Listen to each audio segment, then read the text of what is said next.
Muhammad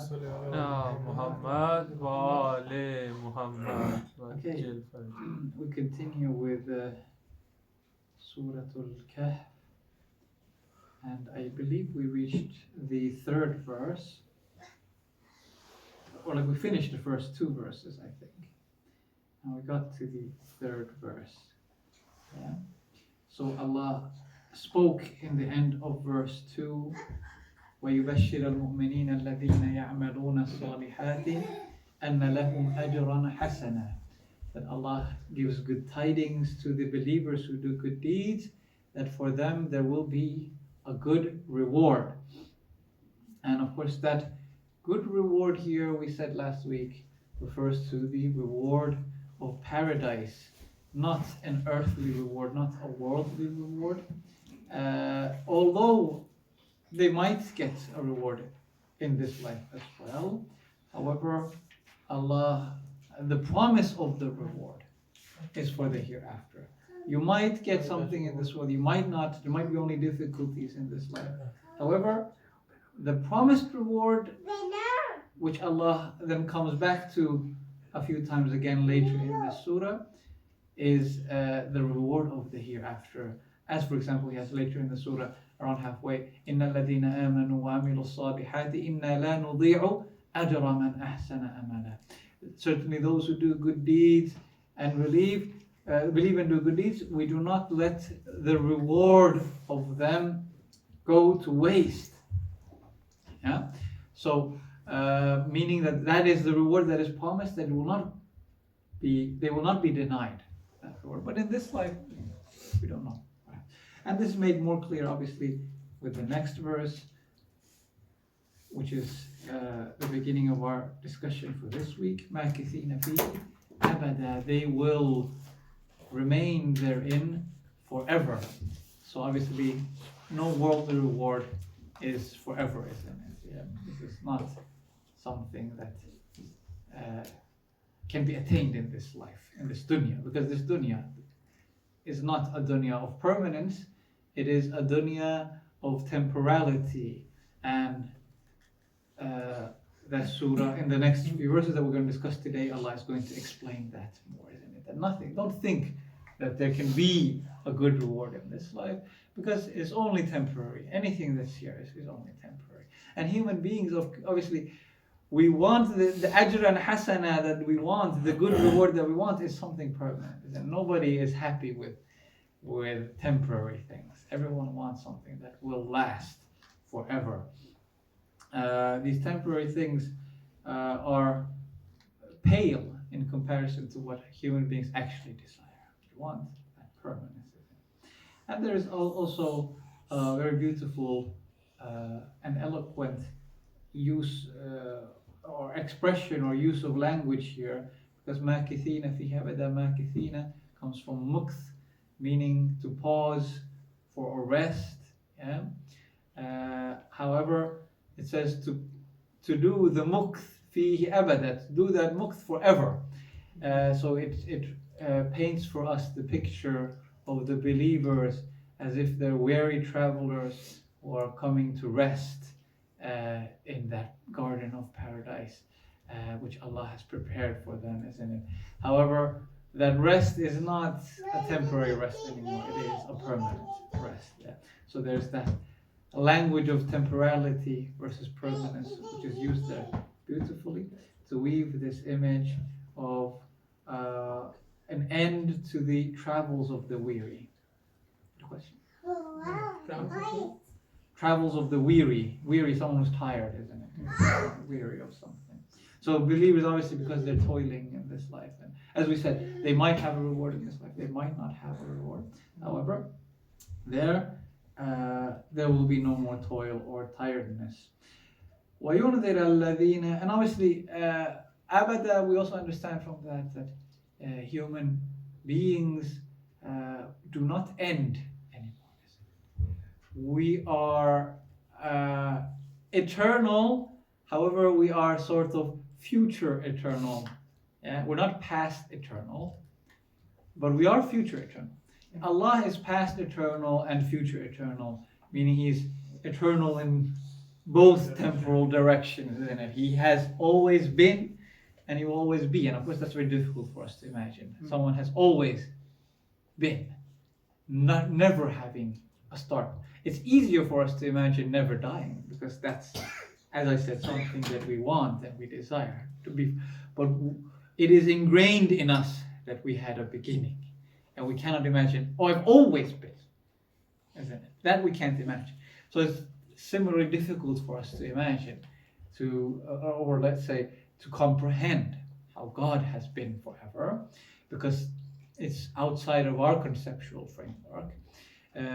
However, we do understand more the future eternal, that we will remain forever. And of course, there's many verses in the Quran that refer to that people will remain forever in paradise, never to come out of there. وَمَا هُمْ مِنْهَا بِمُخْرَجِينَ. They will never be thrown out of there. وَيُنذِرَ الَّذِينَ قَالُوا اتَّخَذَ اللَّهُ وَلَدًا. And to warn those who say that Allah has taken a son or an offspring. Obviously in the previous verse, well, we can start with translating that son. So walad, obviously, yes, literally means son, but also literally means anything that you have given birth to, or anything, not just birth to, anything that is your progeny, anything that you have begotten. Yeah? As we have in Surah Al-Ikhlas, lam yalid wa lam yulad. He does not beget, and he has not begotten. Yeah? So, or he has not begotten and he does not beget, in that way around. Yeah? So he does, he here, obviously, not just son. Yeah, it can mean literally those who say that God has taken a son, he has begotten a son, in a physical sense. Yeah, some have this concept. As far as I know, for example, this is part of Mormon belief, isn't it? They say that God actually physically came to earth and begat a son. Al-ma'adu billah. If this is accurate indeed, that's what they believe. However, obviously, this is not the immediate meaning that comes from ittakhada. قالوا اتخذ الله ولد. They say that God has taken a son, not that he has begotten a son. Yeah? He has taken a son has a wider meaning and can refer to those as well who believe that God has lifted from his creation some people to the status of being demigods or gods with a small g or something like that. Yeah, has lifted them up to that sort of divine status. Yeah, like for example, perhaps what some Jews or Christians might have said, that that the believers are the children of God. This is an expression we find a lot in, for example, the Bible, isn't it? That the believers are described as children of God or the sons of God, etc. So this is, of course, an incorrect description. Yeah, both are incorrect. To believe that God has physically taken or he has lifted someone to that status, these are both shirk and they are both incorrect. Yeah, or if someone thinks, for example, some ghulat might have believed that the imams were, taken to this divine status, isn't it? Yeah. So this again is a type of shirk and kufr as well. And here, obviously, the warning in the previous verse was general. لِيُنْذِرَ بَأْسًا شَدِيدًا مِنْ لَدُنْهُ. Allah is warning of a severe punishment from him. That was a very general. As we said, it didn't specify who is being warned. We said everyone is being warned. But here, it's specific. So it's like an emphasis here. So there was a general warning, and now there is a specific warning to those who believe that God has taken children. Why? Well, Perhaps one reason could be that because of the graveness of the sin, isn't it? How grave of a sin it is, shirk, isn't it? So it is especially mentioned again. So Allah is warning you, and He is especially warning those who think that Allah has partners, who thinks He has children, etc. That's one possible meaning. And of course, obviously, another very apparent reason for the inclusion of this is because of what in a few verses will be discussed. In verse 9 onwards, when we get to the story of the people of the cave. So that was a story of Christians. Yeah, it's a story of Christian of Christian youth, recorded in Christian books. A miracle that these Christians experienced, and Allah is affirming that miracle. So it is as if to preclude the notion from anyone that okay, Allah is mentioning, look, He's mentioning these Christians and how they got a miracle, and He's affirming that, so the Christian belief is, so that they should not think that, oh, our belief is correct, isn't it? Our belief that Jesus is the Son of God is correct. No, before He even begins the story, He says, Allah is warning anyone who thinks that God has children, yeah, and He has taken a son. So as if to preclude that sort of misconception or argument that some might bring forth, or misconception that they might get in their heads about that issue. A question. Like some people say that, like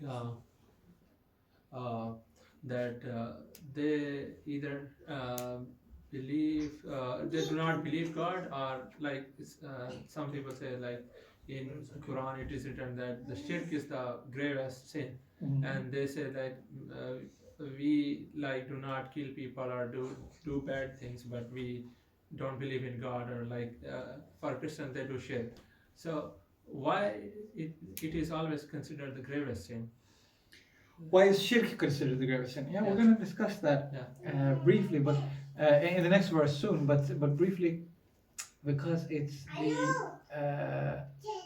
the wellspring for all the other woes, all the other sort of wrong notions, twisted ideas, moral. What is the word in English? Inhiraf, to misguidance, moral misguidance, and so on and so forth. Yeah. So all of this actually springs forth from that idea that, okay, there is no God. I don't need to behave as God has commanded. I myself am the sort of source and authority for what is good and what is bad. Yeah, and that's where all the problems then slowly come, as well, all the other issues. So yeah, I have lectures in English actually on more. It's titled Moral Relativism. It's on YouTube. You can look it up. It's 2 hours. I go kind of in depth into this issue and how actually these two things are connected. But yeah, that's definitely because shirk, it's the thing that, because shirk is not just I say, okay, this idol is God, etc., or that person is God. It's the whole idea of putting others on the same level of authority as God, and that can be anything. It can be even myself, isn't it? Yeah. So this sort of idea, I am the supreme moral authority on issues, or we as human beings, or etc. Yeah, our parliament, or our philosophers, or whatever. Yeah, this is type of shirk, isn't it? But we'll talk about that now, actually, in the next verse as well. ما لهم به من علم ولا لآبائهم كبرت كلمة تخرج من أفواههم إن يقولون إلا كذبا. They do not have any knowledge regarding that, nor their fathers, how terrible is the word that comes out of their mouths. They do not say anything except a lie. They do not speak but a lie. So Allah is here saying that those who claim that Allah has taken a son, مَا لَهُمْ بِهِ مِنْ, they do not have any knowledge regarding that. He doesn't say they do not have knowledge regarding that, مَا لَهُمْ بِهِ حِلْم, but he says مِنْ عِلْمٍ, that they have not even any partial knowledge, as if to deny that there's any, because there's no evidence, there's no knowledge that that is based on. And this is bringing us to that main theme of the surah, if you remember, isn't it? That God gives the true account of things, and He tells us how things actually are, because He has the knowledge, and He is the source of ilm and knowledge. So those who claim opposite of that, actually their information is not based on knowledge, it is based on misconceptions, on lies. It is based on lies that either they have themselves made up or someone else has made up and passed on those lies to them. But it is lies that it is based on. Yeah? It's not based on truth. Yeah? And we'll talk about that, the concept of a lie soon. But yeah, it says, مَا لَهُمْ بِهِ مِنْ عِلْمٍ وَلَا لِآبَائِهِمْ. They have no knowledge, nor their father. So as if in a way to that you shouldn't think that, okay, even if I can't prove it, or even if I don't have direct evidence of it, certainly someone before had experienced this. Yeah. So I can't prove, for example, that Jesus was, for example, the Son of God, etc. But there were people around him who heard him say that, and it's recorded here in this book. Etc. So I'm going back to other people say. So Allah said, no, even they had no knowledge of that. If they did claim such a thing, it was based on a lie. كبرت كلمة تخرج من أفواههم. Kabura comes from kibr or kabir, meaning to be big, meaning here, of course, meaning it's a huge deal, it's a very big issue, it's not something that should be taken lightly. وهو عند الله عظيم. You know, as we have in Surah, when they spoke lies, Allah says that it is a great lie in the eyes of God here as well. This word that they say is a huge deal. It's not nothing to be taken lightly, is it? In a sense that some might say, oh, what does it matter? You know, you have this idea about God and I have this idea about God, and what's the difference, right? Like you were saying, why is it such a huge sin? It is a huge sin. It is a huge deal because, as we said, it's the doorway, it's the pathway to all those other misguidances and all those other misconceptions that come in, is it? Because then you've opened the door for anyone to say anything that they want about anything, and then there is no more authority, there is no more right and wrong. Anyone can do what they want. And that's kind of the situation we're living in Western societies nowadays, of moral relativism, as I said, where anyone can say anything, anyone is right. Although the age of moral relativism is now reaching its sort of late stage, isn't it? Which is transforming from moral relativism to moral authority and superiority, based on relativistic notions of morality. And this is the sort of lifespan of these moral notions. And it begins as questioning the moral authority of God. And this was the sort of Enlightenment period in Europe and how that began, and then slowly leading to ideas of secularism. Okay, we don't need religious government. Let's start by getting rid of that. And then when we get rid of religious government, then it's okay, well, why do we need religion to tell us what's right and wrong? And then we decide what's right and wrong. So then, because we legislate what's right and wrong, isn't it? If the government should be religious and the government legislates, then we legislate based on our own ideas of morality. So then, obviously, what that entails is that, okay, we decide ourselves what's morally right and what's morally wrong. So we see this development process, isn't it? And then that ends up in this sort of revolutions of morality that, Europe or we experienced in the 20th century. And now we're living in the late stages of that, isn't it? Where it's like, it's not about questioning the previous beliefs anymore, because those are kind of dead and gone, isn't it? They're buried. And now it's rather, okay, the conclusions that we reached is actually the truth of morality.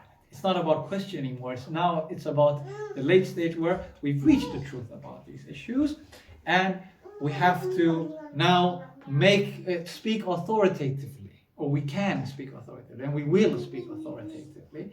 And that's where we have, this, for example, in Finland, the issue of, for example, going and teaching children about LGBTQ stuff in schools, etc. Because it's not now anymore about, okay, don't condemn it, or everyone can. No, it's not like, now we've realized that this is the correct thing, and we have to teach it to everyone. So this is late stage moral relativism. This is moral authority or moral superiority, and that's where. So where did that all begin? It all began with the shirk. It all began with placing something else, about speaking lies about God, speaking without knowledge about issues. Yeah. So Allah says kaburat. It's a huge deal. Yeah? Don't think it, because He sees the consequences. Yeah. And that's, as we said, the theme of the surah. We don't see where that's going to lead. Yeah. We begin with something small. However, that small action has huge consequences, and we see that throughout the. So it's setting the stage here. Don't think of your actions lightly, isn't it? They have huge consequences if you go against the commands of Allah subhanahu wa ta'ala. And you don't see those consequences. It's like now, you see some kid, father says, don't hang out with this friend, he's not a good influence, and then he hangs out with him. And then he starts smoking, and then he starts drinking, and then he gets a girlfriend, and then he starts using drugs. And then, 20, 30 years, where do you end up? And it all starts from something small, isn't it? And, the father is warning him because he has experienced life, and he knows the results. Whereas the naive young boy, he does not realize the outcome of those actions. And we are like those naive children, isn't it, when it comes to God and His wisdom, yeah? And much less than that. We don't, He knows. So that's why He is telling that to us. And He begins the surah with saying, I have sent the book, وَلَمْ يَجْعَلْ لَهُ عِوَجًا. And there is no inhiraf, there is no misguidance in it, isn't it? It doesn't go wrong. It's the straight path, isn't it? Whereas you open these doors, and it's inhiraf, it's iwaj, isn't it? It's taking you to directions you don't know where it's going to end up. It's like with these navigators, isn't it? When you turn off the path, it's like recalculating, and it's like 20 kilometers more to get to where you're going. So it's like, you make one wrong turn, now okay, now I have to go all the Kahaf back to the highway and turn around. Yeah? And it's a huge headache. I guess it is with life. If you do some kind of sins and then you have to start from zero. Maybe God forgets the sin, maybe forgives. Yeah, but the consequences are there. And now that's what He's going to talk about. He's going to talk about that even if you make those mistakes, and that's why Allah says so big, the consequences are always there. Even if you regret it later, and Allah might forgive it. Yeah. Yeah.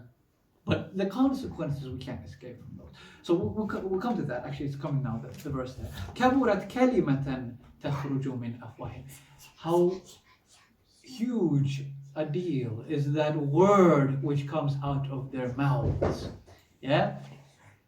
Of course, the expression here is comes out of their mouths because it's tying into the lack of knowledge, isn't it? Kind of, when we say in Finnish, you say whatever the spit brings in your mouth, meaning you don't even think about it. You just say it. Yeah? So your mouth is doing the talking, but there's no one driving the vehicle, isn't it? Yeah? So it's like these words just come out. There's no knowledge, there's no thinking, there's no depth, there's no consideration for these things. Yeah? They say it and they think, oh, whatever. But it's not a whatever deal. It's a huge deal, right? And he's, to further emphasize that, he uses the word kalima in singular, word. How big is the word? That obviously, their belief is not just one word. They might have books of theology on it or long arguments about it or whatever. But Allah is saying it's a word in the sense that making it diminutive. So it again, just like the makithina fihi abada, the what in English is called the juxtaposition, when I place two very opposite concepts next to each other. So again, there's the juxtapositioning of kaburat and kalima. So it's huge, but it's just one word. You kind of say that it's nonsense, isn't it? There's no value to it. There's no depth to it. And at the same time, emphasizing that this little thing, just a word, can have huge consequences. So very beautiful language here, very beautiful use of language and these sort of literary images there of this word coming out of their mouth. It's as if, I just say one little thing and then the butterfly effect is in huge consequences after that. إِن يَقُولُونَ إِلَّا كَذِبًا. They do not say anything except a lie. So what they're saying is not true. It's a lie. Obviously here Fakhr Razi has a very interesting discussion about the nature of the lie and what it means. So he's saying that obviously there's two opinions about what is a lie. One is that a lie is that where I intentionally say something that is not true. Then I have lied. But then another opinion is that no, I say something that is not true, and that is a lie as well. So it's not intentional, it was unwitting, but it's still a lie, and it's not true. So it's a lie, and that's it. A binary definition of truth and falsehood. Yeah? So here he's saying that actually this is supporting that binary definition, this verse, because it says, مَا لَهُمْ بِهِ مِنْ عِلْمٍ. They don't have any knowledge of it. إِن يَقُولُونَ إِلَّا كَذِبًا. They are saying nothing but a lie. So it's not an intentional, it's without knowledge. Yeah? They're speaking without knowledge, and it's still a lie. In the sense of trying to say that, it becomes no less damaging even if it's unintentional and it's unwitting. Yeah? Because the effects, and this is, of course, an interesting theological point, isn't it? That the effects of sin are there and manifest whether or not that sin is forgiven, or whether or not that action which was prohibited was undertaken intentionally, wittingly or not. So let me explain. So for example, drinking alcohol, haram. Yeah? If I do something that is haram on purpose, I have done what? I've sinned. Yeah. So if I drink alcohol on intention, I have sinned. And now I have to suffer the consequences. Worldly and otherworldly. Yeah? The worldly consequence I have to suffer is I become intoxicated, next day I have a headache. While I'm intoxicated, I might do something stupid, etc. So this is the worldly consequence. Yeah? The otherworldly consequences, that's for the sin. For the sin of disobeying Allah. I have to answer to Him on the day of judgment. And I'm responsible for my action. However, now if I do that unwittingly, unintentionally, now someone, for example, comes and forces me to drink alcohol, or I didn't know it's alcohol, and for example, some juice that I drank, or whatever, and then I became intoxicated. Now, if I did it unwittingly, unintentionally, have I committed a sin? What? No. No, I haven't committed, because the sin is intentionally going against the command. So I haven't sinned. Allah's not going to take me to task on the day of judgment. Why did you drink alcohol? I said, well, I was forced, so I didn't know. It's fine. You're forgiven, right? There's no sin upon you. So the other worldly consequence, I'm saved from that. However, am I saved from the worldly consequences? No. No, I'm not. The consequences are there. It's like we said, the GPS, rerouting. Now I have to go back and do all that. Yeah? So the problems are there. And it's important as well, for example, in the topic of infallibility. Because the infallibles, the ma'asumeen, like the prophets and the imams, they have two levels of that infallibility. One level is the sin, where they know that this action is a sin and they won't do it. not because they're incapable, Allah is stopping them, forcing them to do. No, because they want to. They choose not to commit that sin.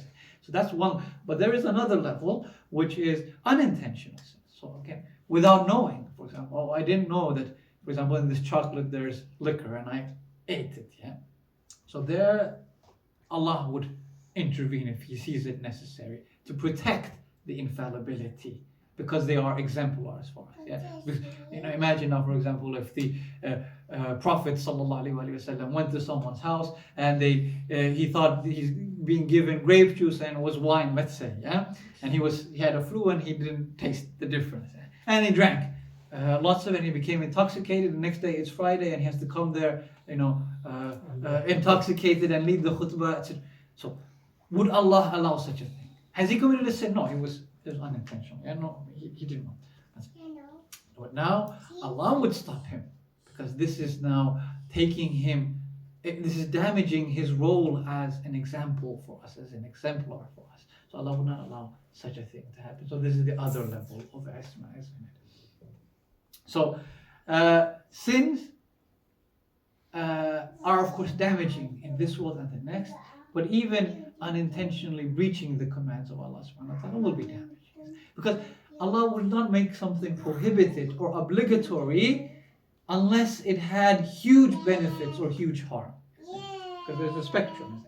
So if something it's better for you to do, it's mustahab, isn't it? It's better not to do, it's makruh. But then once it becomes so good or so harming, it becomes wajib or haram, isn't it? Because this is now, it's so important. It's like saying, it's good to use, your dentist might tell you it's good to use mouthwash every day, yeah?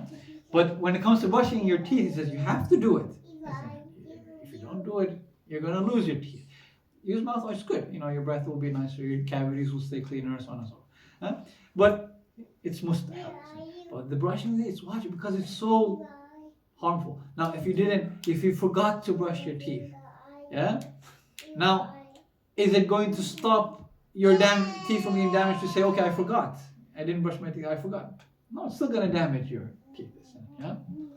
Even if it was unintentional. So, يَقُولُونَ إِلَّا كَذِبًا. So, this is Allah saying, كَبُرَتْ. It's so important, be careful. And then, as we said, neither they had knowledge or their fathers. So even later generations, it can echo, isn't it? This damage. It can echo down the generations and bring so much harm with it, isn't it? How are we doing for time? 32 minutes. Okay, yeah, so we maybe do the next two verses as well, and then we stop, because these two verses kind of are a pair. Okay. So 10 minutes. Are you guys tired? Yeah, no, it's like... فلعلك باخع نفسك على آثارهم إن لم يؤمنوا بهذا الحديث أسفا. Perhaps you will destroy yourself or place immense hardship on yourself trying to follow their footsteps, yeah? If they do not believe in this word that we have sent, in this speech that we have sent. Unfortunately, if they unfortunately do not believe in this word that we have sent. So baghi literally means the sweat that an animal sweats just about when it's about to get slaughtered, yeah. But from bagh, it is used then for extreme hardship and for struggling a lot in some situation. Because an animal, before it wants to get killed, it's struggling, isn't it, for its life. So it's to have this sort of struggle that is almost destroying you, killing you, isn't it? Yeah. So perhaps you will destroy yourself. Here, of course, the you is referring to the Prophet Muhammad sallallahu alaihi wasallam. Perhaps you will destroy yourself ala atharihim, trying to follow their footsteps. Athar is from that footsteps that you leave behind, but of course, obviously also used for consequences of action. But here, literally footsteps, meaning you're trying to go after them, trying to guide them to the religion, etc. So obviously, as we said, people are ignorant. Yeah? they do not have knowledge. They spoke without knowledge about this, and they thought, whatever. Yeah, they didn't think it was important what they were doing.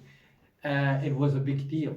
However, the Prophet knew what a big deal it was. When they came and they would mock him, when they would come and deny his call, etc.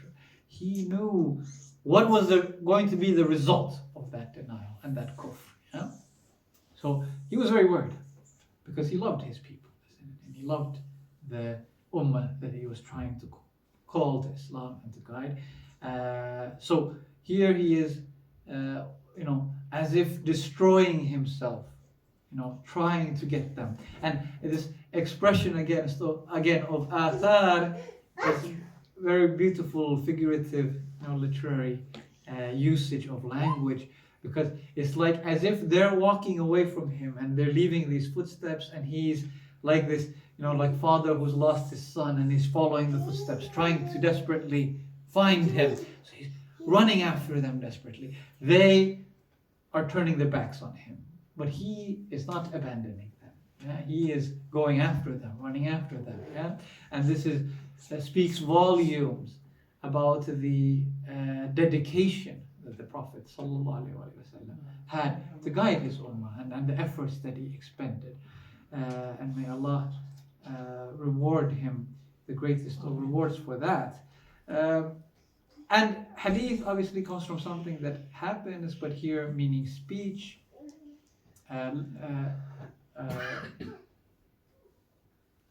More specifically, the Quran, isn't it? So hadith means what has been revealed, the Quran that has been revealed to the Prophet sallallahu alaihi wasallam. And as if there was that sadness. All right, these next two verses were the pair. Sorry, I was skipping ahead.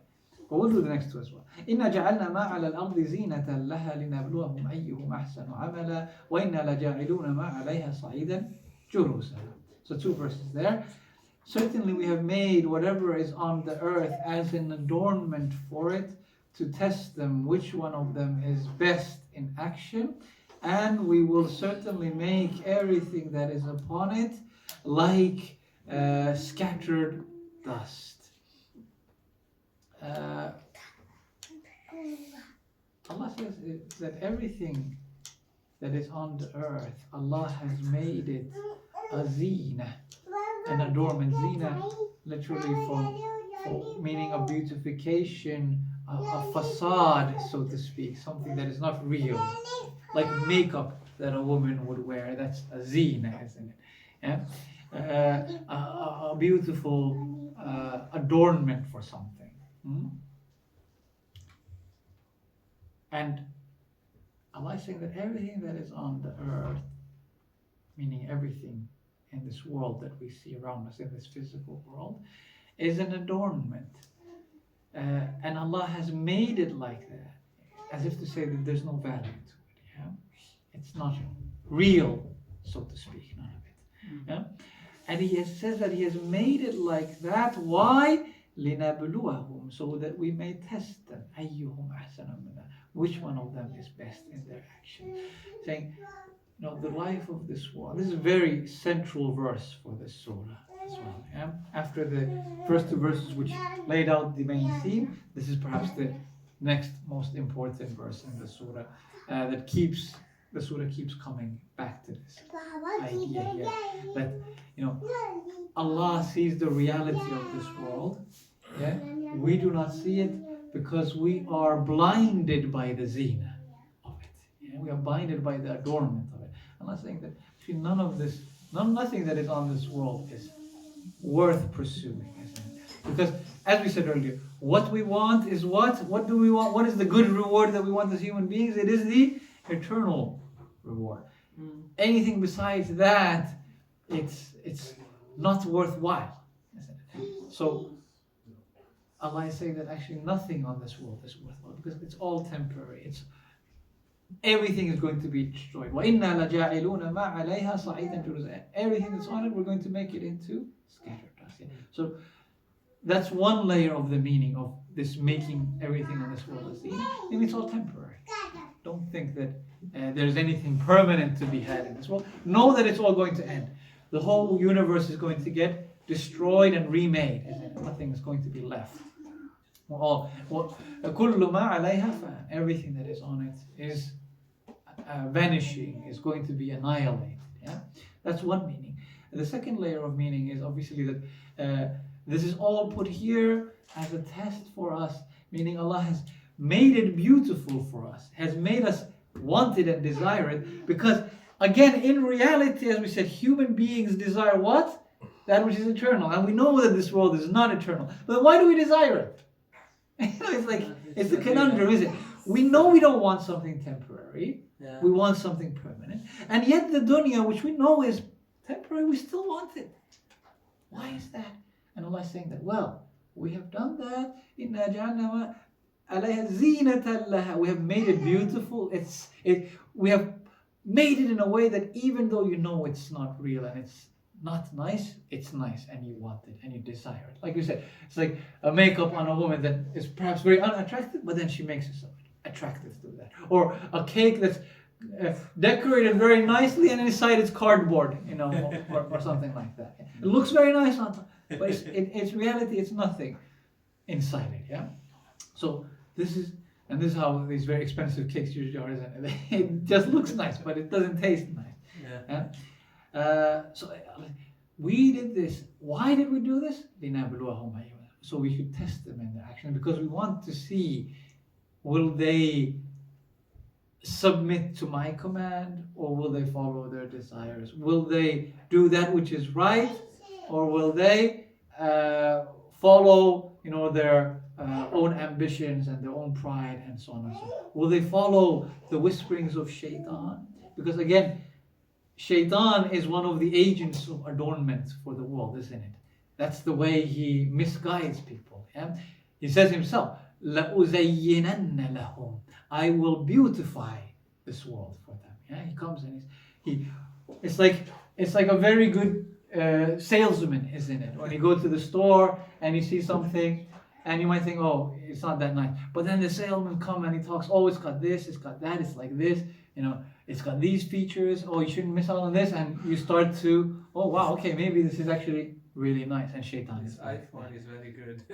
Yeah, so he's like a very expert salesman, isn't he? He knows what to say to get the customer, isn't it? He gets us interested in the dunya. People who might otherwise not find some things interesting, he talks and he talks and he talks until they become interested in those things, isn't it? And it comes from different ways and different paths and so on and so forth. So this is the adornment of the world, isn't it?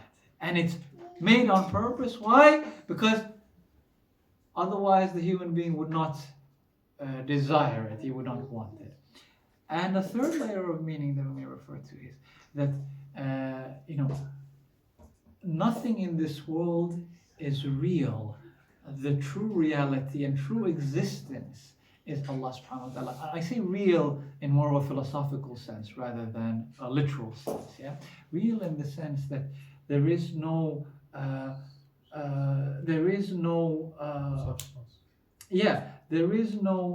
independence to it. It is all subject to Allah subhanahu wa ta'ala, and none of it would function without that which is actually real, which is Allah subhanahu wa ta'ala. He is the haqqul mubin. He is the reality, the manifest reality. This is all just something very temporary, something which is completely attached to Him and subject to Him. And that's something that will come again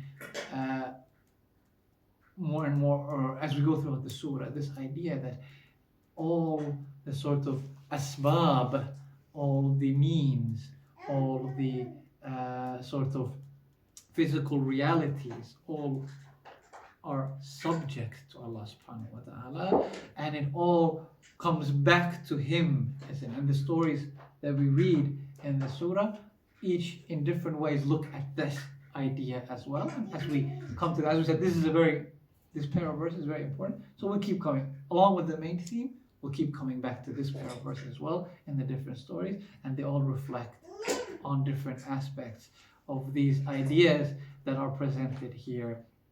And of course, this is then, and you will see that how actually all these will melt away, and you will realize there will come a day when everyone will realize that actually Allah is the only reality. Like he says later in the surah, هُنَالِكَ الْوَلَايَةُ لِلَّهِ الْحَقِّ. There, the true walaya belongs to God, meaning on the day of judgment. There, the realization will come. Actually, there was nothing independent. It was all subject to Him. It was all Him. Yes, it was always all Him, and nothing. All this that we thought that I did, or was from this world, or they nowadays they like to talk about the universe, isn't it? Because they don't want to say God anymore, so they speak of the universe did this, the universe wanted this, and so on. No, there's all nothing. The reality is Allah subhanahu wa ta'ala. And as I said, we'll keep coming back to these verses, inshallah. Wa akhiru da'wana alhamdulillahi rabbil alameen. Wa sallallahu ala sayyidina Muhammadin wa ali baytihi at-tayyibin at-tahirin. اللهم صل على محمد وعلى محمد. جزاك الله Abbas. The ayah before that, not this one, the one before that, where the one Allah is saying that do not follow their footsteps. How can we take lesson from it? It's not saying do not follow. If you follow, yeah, it says perhaps you are going to kill yourself or destroy yourself following the footsteps, because he was, in a sense, that he was going after them, trying to guide them. But yeah, there's a small correction. Go on. Yes. How does it? What's the lesson for us? Well, many lessons. One was, as we said, the amount of dedication that the Prophet ﷺ had to the mission. We too should learn as Muslims to dedicate even a small percentage of our life, of our thoughts and our energy for doing that which is correct. And also his love. Another lesson is his love for his ummah, as we said, that how he cared about them, how he cared about the guidance, despite the terrible treatment that they gave him, and the way they rejected him and tortured him and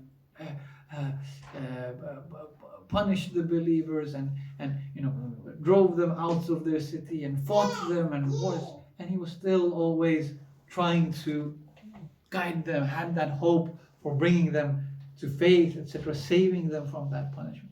So this is, again, huge inspiration that we should draw, about our care for other people, our love for them, genuine love for them, our willingness to forgive them, even if they have wronged us, our dedication to being, what we say in English, altruistic, meaning to do something good for them without expecting anything in return, and so on and so forth. Many lessons, many lessons.